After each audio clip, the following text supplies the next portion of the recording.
नमस्कार दोस्तों, स्वागत करते हैं आपका अपने यूट्यूब चैनल एडू अड्डा पर। तो आज हम बात करने वाले हैं बीपीएससी में पास होने की स्ट्रैटेजी को लेकर।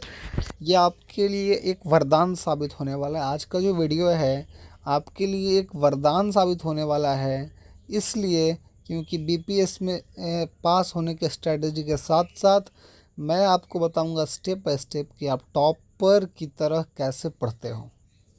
आप जिस तरह से पढ़ाई करोगे ना, मैं वादा करता हूँ कि आप ज़रूर टॉप करोगे।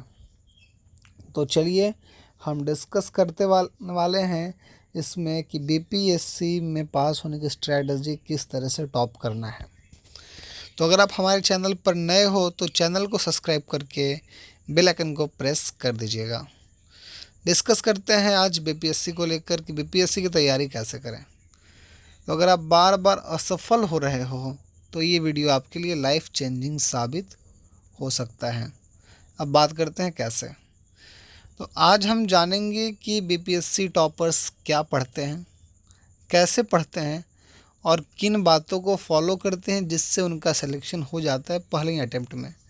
आप बार बार छटते हो, कहीं ना कहीं हल्का सा ही डिमेरिट होता है, लेकिन आज हम उन सारे डिमेरिट्स पर बात करेंगे कि आपको स्टार्टिंग से क्या करना चाहिए। तो स्टेप 1 की बात करते हैं। पहले सिलेबस की सही समझ होनी चाहिए। सबसे पहले एकदम ज़ीरो लेवल से आपको सिलेबस समझना पड़ेगा कि क्या सिलेबस पढ़ना है। तो चलिए बात करते हैं। सबसे पहले बीपीएससी के सिलेबस को आप प्रिंट आउट करवा लीजिए और हर दिन के टारगेट उसी के अनुसार बनाइए। सपोज़ दैट अगर आपको एंशिएंट हिस्ट्री पढ़ना है तो आप पहले एंशिएंट को ख़त्म कीजिए, फिर मेडिएवल को ख़त्म कीजिए। तो इस तरह से कंटिन्यू पढ़ते जाइए। अब बात करते हैं टॉपिक। हर टॉपर हर टॉपिक को रिवाइज बार बार करते हैं, ना कि बस एक बार पढ़कर छोड़ देते हैं। जैसे कि आप क्या करते हो कि एक बार चलो किताब देख लिए कि हाँ याद हो गया याद हो गया, लेकिन अगर बाई चांस आप 4 दिन के बाद देखोगे तो वो चीज़ आपको बिल्कुल नहीं याद रहेगा, माइंड से पूरा गायब हो जाएगा। लेकिन ऐसा बिल्कुल नहीं करना है। आप जिस भी टॉपिक को पढ़ रहे हो उसको बार बार रिवाइज करते रहो। अगला देखते हैं, स्टेप 2 की बात करते हैं। एनसीईआरटी प्लस बेसिक्स बुक्स से शुरुआत करें। कोई भी टॉपर होता है तो यही बोलता है कि आप स्टार्टिंग से एनसीईआरटी पढ़िए। अगर किसी से आप डिस्कस कर रहे हो, चाहे वो यूपीएससी का एग्ज़ाम हो या फिर बीपीएससी का हो या फिर यूपीपीएससी या फिर जेपीएससी, किसी भी लेवल का एग्ज़ाम हो, किसी भी स्टेट पीसीएस हो, आईएएस एग्ज़ाम हो, सबसे पहले लोग यही बोलेंगे कि आप एनसीईआरटी ख़त्म करो क्लास 6 से 12 तक। इसके पीछे का रीज़न ये होता है कि एनसीईआरटी पढ़ने का, अगर आप कंपटीशन में जाओगे तो सेम एज़ किताब आपके 60 से 70% एनसीईआरटी से सवाल होते हैं। मैं झूठ नहीं बोल रहा, आप किताब पलट कर देख लेना। मैं खुद अभी अपने इस चैनल पर एनसीईआरटी की क्लासेस करा रहा हूँ, हिस्ट्री के क्लासेस क्लास 6 से क्लास 10 तक करा रहा हूँ। एक लाइन बाय लाइन आपको मैच करेगा। तो सबसे पहली बात, आपको क्लास 6 से 12 तक की एनसीईआरटी किताब पढ़नी है, वही आपकी आधारशिला है। इसके बिना स्किप किए बिना पढ़ना, ठीक है। इन किताबों को बिना स्किप किए पढ़ना ज़रूरी है। आप इसे स्किप नहीं कर सकते, एकदम इम्पॉर्टेंट है आपके लिए। अब बात करते हैं यहाँ पर कौन कौन से क्लासेस पढ़ने हैं, कौन कौन से अपने किताब पढ़ने हैं। तो हिस्ट्री, पॉलिटी, जियोग्राफी और इकोनॉमिक्स, इन 4 विषयों की मजबूत पकड़ होनी चाहिए। जी बिल्कुल। अभी मैं बीपीएससी का प्रीवियस ईयर देख रहा था, मैंने क्लासेस में डिस्कस करा है। उसमें डायरेक्ट आपके सवाल पूछे गए हैं, वेदर से पूछे गए हैं, फार्मिंग से सवाल पूछे गए हैं, एग्रीकल्चर से, हर क्षेत्र में कुछ न कुछ पूछा गया है। 38 नंबर के आपका डिस्क्रिप्टिव पेपर लिखना है, बताइए। इस तरह से सवाल पूछे जा गया है। तो सबसे पहले आपको एनसीईआरटी ख़त्म करना ही पड़ेगा।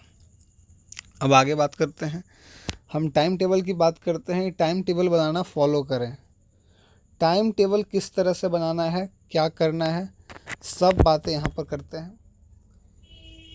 चलिए टॉपर अपना टाइम टेबल बहुत ही सिंपल रखते हैं। जी बिल्कुल, टॉपर जो होते हैं अपना टाइम टेबल बहुत सिंपल रखते हैं। सुबह रिवाइज़ करेंगे, दोपहर में नया टॉपिक और शाम को टेस्ट। मतलब जो हम कल पढ़ें वो आज रिवाइज़ होगा सुबह में, दोपहर में आज कोई नया टॉपिक पढ़ेंगे और शाम को उसी टॉपिक को टेस्ट देंगे। एक दिन में कम से कम 6 से 8 घंटे की पढ़ाई ज़रूरी है, केवल क्वालिटी के साथ, लेकिन क्वालिटी के साथ, ठीक है। ये नहीं कि सिर्फ ऊपर ऊपर किताब देख ली है, ये बिल्कुल नहीं करना है। अगला स्टेप 4 की बात करते हैं। टेस्ट सीरीज़ और PYQ की ताकत को समझिए। टॉप पर क्या करते हैं कि हर रविवार को मॉक टेस्ट देते हैं और अपने गलतियों को एनोटेट करते हैं। जी है, अपने गलतियों को वो सुधारते हैं। हर टॉपर जो है हर रविवार, हर संडे को जितना पढ़े पिछला वीक में, उन सब का मॉक टेस्ट देंगे और अपने गलती को एनालिसिस करेंगे कि भाई कहाँ आखिर मुझसे चूक हुई। और सबसे इम्पॉर्टेंट पॉइंट आपके लिए कि पिछले 10 साल के बीपीएससी का प्रीलिम्स, पिछले 10 साल के बीपीएससी प्रीलिम्स और मेंस के पेपर को हल करना मस्ट है। और ये मैं अपने इस यूट्यूब चैनल पर बीपीएससी के प्रीवियस ईयर क्लासेस डिस्कस कर रहा हूँ। आप उन क्लासेस को भी देख सकते हो, लिंक आपको डिस्क्रिप्शन में मिल जाएगा। अगला line step, current affair. Current affair की बात करते हैं हम। टॉपर हर रोज़ 30 मिनट तक करंट अफेयर्स के लिए देते हैं, चाहे वो न्यूज़पेपर हो या फिर PDF हो या फिर किसी भी यूट्यूब चैनल से जो करंट अफेयर बेस्ट पढ़ाते हो उनसे डिस्कस करना, उस चैनल पर देखना। अब इसके बाद क्या करना है, स्टेप 6 की बात करें तो मेंस के लिए आंसर राइटिंग, जो कि मस्ट है आपके लिए। मेंस के लिए आंसर राइटिंग बहुत मस्ट है। टॉपर्स आंसर राइटिंग की शुरुआत बहुत पहले से कर देते हैं। हर रोज़ एक आंसर लिखने का आदत बनाइए, हर रोज़ एक आंसर लिखने का आदत बनाइए। बताइए, एक आंसर आप लिखोगे हर दिन, आपको हैबिट हो जाएगा। और फिर कॉपी को चेक करें या फिर खुद से कंपेयर करें टॉपर की कॉपियों के साथ में। जो आप प्रीवियस ईयर जो मेंस के पेपर हैं उनको उठाओ, उनसे कोई टॉपिक चुनो, जैसा कि एग्रीकल्चर हो गया, या फिर मैं अभी बीपीएससी का पेपर देख रहा था तो उसमें कोविड से था कि कोविड के समय जो था सवाल पूछा गया था कि कोविड से लड़ने के लिए सबसे इम्पोर्टेंट क्या था कोरोना के समय में। तो ये सब चीज़ें टॉपिक है ना, कभी भी बन जाता है। अब अगला, मोटिवेशन और मानसिक मजबूती, स्टेप 7 की बात है। मोटिवेशन और मानसिक मजबूती। बीपीएससी एक लंबा सफ़र है, लेकिन अगर आप डेली डिसिप्लिन में रहेंगे तो ये ज़रूर होगा। अगर आप डेली डिसिप्लिन के साथ में, अगर आप सुबह उठते हो, किताब देखते हो, तो डेली किताब देखना है। ये नहीं कि आज किताब देखें कल मोबाइल देख रहे हैं, तो वो चीज़ नहीं। अगर मोबाइल भी देख रहे हो तो करंट अफेयर देखो, खोलो, क्या न्यूज़ क्या चल रहा है, इस चीज़ पर ध्यान दो। सोशल मीडिया से बिल्कुल भी दूर रहें। आगे देखते हैं। हर बार असफल होने के बाद भी टॉप पर दोबारा उठते हैं, यही उन्हें अलग बनाता है। कोई भी टॉपर एक बार में टॉपर नहीं बनता, वो बार बार फेल होता है, 3 बार 4 बार। बाई लक होते हैं वो जो पास करते हैं, टॉप करते हैं, लेकिन उनके पीछे भी उनका बेस बहुत मजबूत होता है। उन्होंने क्लास 6 से लेकर क्लास 12 तक की बहुत अच्छे बेस पकड़ होगी, तभी वो टॉप करते हैं एक बार में, वरना कोई एक बार में ऐसे टॉप नहीं कर जाता।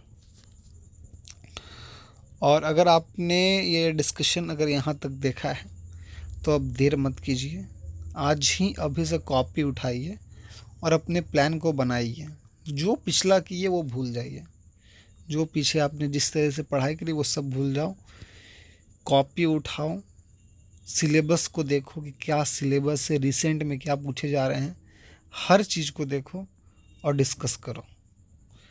उसके बाद अगर आपको यह वीडियो पसंद आया होगा तो वीडियो को लाइक कीजिए, चैनल को सब्सक्राइब कीजिए और कमेंट में बताएं कि आपकी तैयारी कहाँ तक पहुँची है। उसके आगे मैं आपको हेल्प करूँगा। अगर आपको यह जानकारी अच्छी लगी हो तो हमारे चैनल को सब्सक्राइब करके बेल आइकन को प्रेस कर दीजिएगा, मिलते हैं फिर किसी वीडियो के साथ में, तब तक के लिए जय हिंद।